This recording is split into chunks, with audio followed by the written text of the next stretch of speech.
पंडाल में बैठे हुए मेरे बच्चों, मेरे दोस्तों, मेरे बुजुर्गों, मेरे साथियों, अस्सलाम वालेकुम।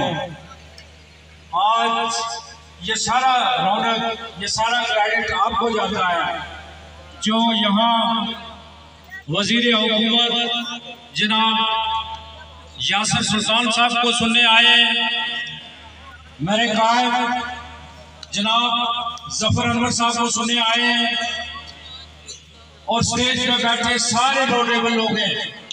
मैं किसका नाम लूं? मैं आपको सलाम पेश करता हूं कि ये आधी रात गुजर रही है, लेकिन आपके अज़म में जरा बार भी लग़ज़श नहीं आई। इंशाअल्लाह आपका ये जो सब्र है वो फल लाने वाला है। प्राइम मिनिस्टर आज़ाद कश्मीर अभी कुछ मिनटों में 20 मिनट में इंशाअल्लाह आपके दरमियान होंगे और वो जिद्दोजहद जो आपने जफर अनवर साहब को